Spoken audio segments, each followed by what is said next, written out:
अस्सलामुअलैकुम जनाब, कैसे मिजाज हैं आपके। दुआ है कि आप सब खैरियत से हों। आप देख रहे हैं ज़हीर इलेक्ट्रिक यूट्यूब चैनल और मेरा नाम ज़हीर है। पहले दोस्तों, बिजली की बार बार लोड शेडिंग से तंग आकर हर शख्स की ये कोशिश होती है कि वो कम से कम पैसों में कोई ऐसा जुगाड़ कर ले, कोई ऐसा बंदोबस्त कर ले कि जिसमें उसको पंखे की हवा भी लगती रहे और एक छोटी सी लाइट भी मिलती रहे। तो दोस्तों, इसी सिलसिले में पेशी खिदमत है 12 वोल्ट का एक छोटा सा डीसी सिस्टम, जिसमें मैं आपको एक 12 वोल्ट के डीसी फैन के बारे में बताऊंगा कि ये फैन कितने साइज का है, इसमें कौन सी मोटर लगी है, ये डीसी कितने एम्पेयर लेता है और जब इसको डायरेक्ट डीसी सप्लाई के साथ चलाया जाए तो उस वक्त ये एसी के कितने वाट लेता है, मार्केट में कौन कौन से फैन अवेलेबल हैं, इसकी बिल्ड क्वालिटी आखिर क्या है। इसके साथ दोस्तों एक अदद बैटरी है जो कि 12 वोल्ट की है, कितने बैकअप के लिए कौन सी बैटरी सूटेबल है और उस बैटरी को चार्ज करने के लिए कौन सा चार्जर हमें खरीदना चाहिए। ये तमाम की तमाम बातें दोस्तों आप जानेंगे इस वीडियो में। वीडियो को आप शुरू से आखिर तक लाजमी देखिएगा। मैं उम्मीद करता हूँ इस वीडियो में आपको आपके बहुत सारे सवालों के जवाब भी मिल जाएंगे और जब आप अपने घर के लिए डीसी सिस्टम को खरीदना चाहेंगे तो आपको मुश्किलात का सामना नहीं होगा। तो दोस्तों बढ़ते हैं वीडियो की तरफ। इस वीडियो में मैं एक 12 वोल्ट का डीसी फैन इस्तेमाल कर रहा हूं जो कि एक पेडेस्टल फैन है जिसका साइज जो है वो 18 इंच है। 4 ब्लेड वाला ये पेडेस्टल फैन है। इसकी जो ऊपर सेफ्टी ग्रिल है ये भी मेटल की है। इसकी जो बॉडी है ये मेटल की है। इसका पूरे का पूरा फ्रेम मेटल का है, लेकिन इसकी जो बेस है दोस्तों ये मेटल की नहीं बल्कि एक रबड़ नुमा कचरे से बनी हुई है, जैसे कि लुक से बनी हो। बिल्कुल लाइट वेट ये फैन है।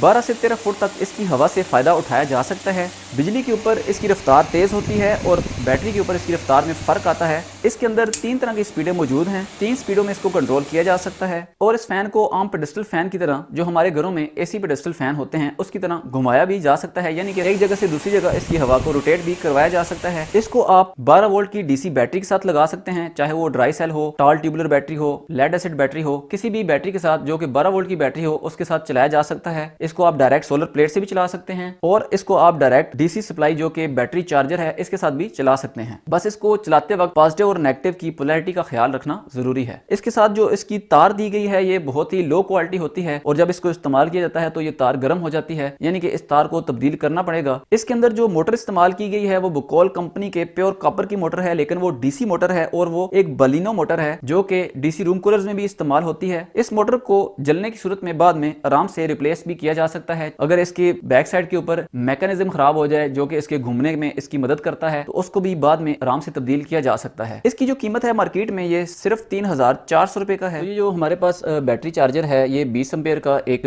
बैटरी चार्जर है। अगर आप इसको मार्केट में खरीदने जाएं तो ये आपको 1500 रुपए में तकरीबन मिल जाएगा। चार्जर 2 तरह के मार्केट में बहुत आसानी के साथ मिलते हैं, 10 एम्पेयर का और 20 एम्पेयर का। लेकिन आपने जब भी चार्जर लेना है तो 20 एम्पेयर का चार्जर लेना है। 10 एम्पेयर के चार्जर में आप करंट की वेरिएशन नहीं कर सकते, करंट को चेंज नहीं कर सकते। एम्पेयर को कम या ज्यादा करने से इसके टर्मिनल वोल्टेज नहीं बढ़ते ना ही कम होते हैं। इसमें एक फैन भी लगा हुआ है और एक ऑन ऑफ स्विच है। इसके अंदर इंडिकेशन लाइट होती है, ग्रीन लाइट और रेड लाइट। चार्जिंग की सूरत में इसकी रेड लाइट ऑन होती है और जब चार्जिंग हो जाती है या जब फ्लोट चार्जिंग होती है तो उस वक्त इसकी ग्रीन लाइट ऑन होती है। ये 2 टर्मिनल हैं, यहाँ पर लोड लगाया जा सकता है, यानी कि एक ही वक्त में बैटरी को चार्ज भी किया जा सकता है और लोड को भी चलाया जा सकता है और इसकी मदद से बैटरी के एम्पेयर की सेटिंग की जाती है। इसके बरक्स जो हमारे पास 10 एम्पेयर का चार्जर होता है उसकी मदद से आप दोनों काम इकट्ठे नहीं कर सकते, ना ही उसमें यहाँ पर करंट की सेटिंग का ऑप्शन होता है। तो इसलिए जब भी आपने चार्जर लेना है तो 20 एम्पेयर का चार्जर लेना है। अब आप स्क्रीन के ऊपर देख सकते हैं कि 13.3 वोल्ट इसके जो टर्मिनल वोल्टेज हैं, यानी कि इन वोल्टेज से ये बैटरी को चार्ज करेगा। अब ये बैटरी को चार्ज करते वक्त कितने एम्पेयर करंट देगा इसको भी हम चेक कर लेते हैं। उसके बाद मेरे पास जो बैटरी है ये फिनेक्स कंपनी की लेड एसिड बैटरी है जो कि 11 प्लेट वाली है और 50 एम्पेयर आवर की बैटरी है। यहाँ पर मैं छोटी ड्राई सेल बैटरी भी इस्तेमाल कर सकता हूँ, मोटरसाइकिल वाली बैटरी भी इस्तेमाल कर सकता हूँ, लेकिन उसका बैकअप टाइम बहुत ही कम होगा। जितने ज्यादा एम्पेयर आवर की बैटरी होगी उतना ज्यादा बैकअप टाइम हमें मिलेगा। और याद रखें कि हम मुकम्मल बैटरी को यूज नहीं करते बल्कि 70% बैटरी का इस्तेमाल करते हैं। अगर हम बैटरी को मुकम्मल यूज कर लें तो हमारी जो बैटरी है वो फिर चार्ज नहीं होती, बल्कि ऐसे भी हो सकता है कि मुकम्मल तौर पर बैटरी डेड भी हो जाए। इसलिए बैटरी को कभी भी डीपली डिस्चार्ज नहीं करना चाहिए बल्कि सिर्फ उसको 70% डिस्चार्ज करना चाहिए। इस बैटरी के साथ ये क्रोकोडाइल लगा देता हूँ और देखते हैं कि कितने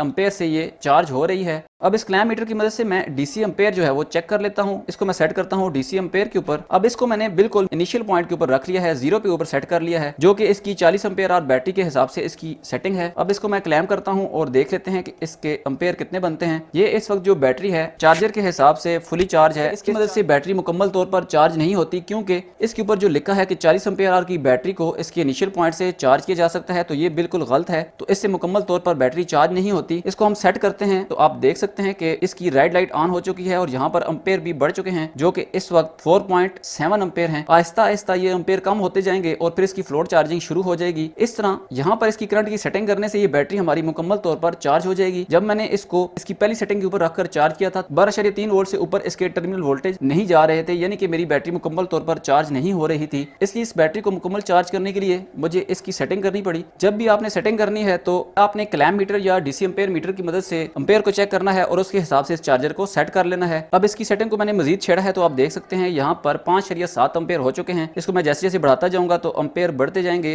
50 एम्पेयर की बैटरी है तो हम इसको बैटरी के 10% चार्जिंग के हिसाब से इसको चार्ज करेंगे, यानी कि 5 एम्पेयर के हिसाब से इसको चार्ज करेंगे। आपने जब भी बैटरी को चार्ज करना हो तो जब इसकी लाइट ग्रीन हो जाए तो आपने फिर भी 3 से 4 घंटे इसको लगे रहने देना है ताकि इसकी फ्लोट चार्जिंग होती रहे और बैटरी मुकम्मल तौर पर चार्ज हो जाए। तो दोस्तों अब एनर्जी मीटर के ऊपर देख लेते हैं कि हमारा जो चार्जर है बैटरी को चार्ज करने के दौरान वापडा से कितने वाट कंज्यूम कर रहा है। घर का सारा लोड ऑफ है और सिर्फ बैटरी चार्ज हो रही है। किसी भी चीज की पावर को एनर्जी मीटर के ऊपर देखने के लिए हम एनर्जी मीटर की 5 नंबर रीडिंग को देखते हैं, जिसको इंस्टेंटेनियस पावर कहते हैं। और अब आप देख सकते हैं कि एनर्जी मीटर के ऊपर 0.072 किलोवाट रीडिंग आ रही है। इसको अगर वाट में कन्वर्ट करें तो ये 72 वाट बनते हैं और हमारी जो बैटरी है इस वक्त चार्जिंग के दौरान 72 वाट पावर कंज्यूम कर रही है। अब इस फैन के कनेक्शन हम इस चार्जर के साथ कर लेते हैं। इसको लगाते वक्त सिर्फ एक चीज की एहतियात करनी होती है कि इसकी पोलैरिटी का ख्याल रखना होता है। इसमें 2 तरह की तारें हैं, एक रेड वायर है और एक ब्लैक वायर है। रेड को हम लगाएंगे रेड टर्मिनल के साथ, ब्लैक को हम लगाएंगे ब्लैक के साथ। लोड को ऑफ करके हम इसका एम्पेयर चेक करते हैं और हम देख लेते हैं कि ये बैटरी को कितने एम्पेयर देता है। ये मैंने डीसी एम्पेयर इसके चेक किए तो इस वक्त जो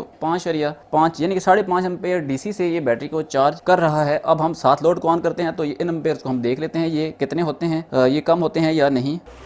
अब मैंने फैन को ऑन कर दिया है, ये एम्पेयर हमारे कम होने शुरू हो गए हैं। चार्जर जितना भी करंट है वो लोड को भेज रहा है और इसको इसने फ्लोट चार्जिंग के ऊपर शिफ्ट कर दिया है। आप देख सकते हैं यहाँ पर इसकी जो लाइट है ये रेड की जगह पे ग्रीन हो गई है, यानी कि अब इसकी फ्लोट चार्जिंग करेगा। और अब ये एम्पेयर दोबारा से बढ़ने शुरू हो गए हैं और ये बढ़ते बढ़ते तकरीबन 1.5 से 2 एम्पेयर पे चले जाएंगे। फैन इस चार्जर से कितने डीसी एम्पेयर ले रहा है ये भी हम चेक कर लेते हैं इस क्लैम्प मीटर की मदद से। और आप देख सकते हैं कि जो हमारा फैन है ये इस वक्त 7.5 एम्पेयर इस चार्जर से ले रहा है, बैटरी से नहीं ले रहा। अब हमारी जो बैटरी है वो कितने एम्पेयर से डिस्चार्ज हो रही है ये भी हम देख लेते हैं। और हमारा जो फैन है ये कितने डीसी एम्पेयर ले रहा है इसकी वायर के ऊपर हम क्लैम्प कर देते हैं। हमारा जो डीसी फैन है ये इस वक्त बैटरी से 5.86 एम्पेयर ले रहा है और इसकी रफ्तार भी थोड़ी सी कम है और यहाँ पर एम्पेयर भी थोड़े से कम है। और हमारी जो बैटरी है ये 6.70 एम्पेयर से डिस्चार्ज हो रही है। 1 एम्पेयर हमारा ये चार्जर ले रहा होगा। अब ये हमारी ये बैटरी है ये 50 एम्पेयर आवर की बैटरी है तो इसका बैकअप मैं आपको बताता चलूँ तो हमारा जो फैन प्लस चार्जर है ये इस वक्त ऑलमोस्ट जो है वो 7.5 एम्पेयर यानी कि 7 एम्पेयर ले रहा है। अगर इस बैटरी के 70% निकाले जाएं तो 35 एम्पेयर आवर बनते हैं। 35 एम्पेयर आवर के हिसाब से अगर हमारा जो लोड है और चार्जर है ये 7 एम्पेयर फी घंटे के हिसाब से कंज्यूम करे तो इस मैक्सिमम जो है वो 5 घंटे इसका बैकअप होना चाहिए।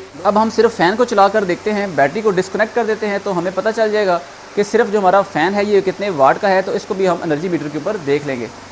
बैटरी को मैंने यहाँ से उतार लिया है, अब बैटरी चार्ज नहीं हो रही, सिर्फ हमारा फैन चल रहा है। अब हम दोबारा से एनर्जी मीटर के ऊपर देख लेते हैं कि हमारा जो सिर्फ डीसी फैन है ये वाट कंज्यूम करता है। जिस तरह हमने पहले चेक किया था कि बैटरी हमारी चार्जिंग के दौरान कितने वाट कंज्यूम कर रही थी, बिल्कुल उसी तरह अब हम दोबारा से इस मीटर के ऊपर 5 नंबर रीडिंग को चेक करेंगे और हम देखेंगे कि हमारा जो 12 वोल्ट का फैन है वो चार्जर की मदद से जब चलता है तो वो वापडा से कितनी पावर कंज्यूम करता है। तो पहले दोस्तों आप देख सकते हैं स्क्रीन के ऊपर जो 5 नंबर रीडिंग है ये 0.112 किलो वाट है। अगर हम इसको वाट में कन्वर्ट करें तो ये 112 वाट बनते हैं, यानी कि हमारा जो फैन है चार्जर के साथ जब हम इसको चलाते हैं तो ये वापडा से 110-112 वाट कंज्यूम करता है। तो प्यारे दोस्तों इस पूरे सिस्टम के ऊपर जो कुल मिलाकर कॉस्ट आती है ये 12,500 रुपये बनती है। इसके साथ दोस्तों इसकी मॉनिटरिंग के लिए मैं एक डीसी वोल्ट मीटर इस्तेमाल करूंगा। ऑटोमेशन के लिए थोड़ा सा इसको ऑटोमेटिक करने के लिए, लोड को ऑटो ऑन ऑफ करने के लिए मैं ये रिलेज को इस्तेमाल करूंगा, क्योंकि जब बिजली जाती है तो हमारा ये जो चार्जर है ये बैटरी के ऊपर शिफ्ट हो जाता है। अगर हम लोड नहीं भी चलाते तो हमारा चार्जर इसका फैन बैटरी के ऊपर शिफ्ट होता है, तो ये इसका फैन चलता रहता है, चार्जर चलता है तो बैटरी से कुछ ना कुछ एम्पेयर लेता रहता है। तो इस तरह बैटरी सारी रात अगर ये हमारा चार्जर चलता रहे और हमें फैन की जरूरत ना हो तो हमारा जो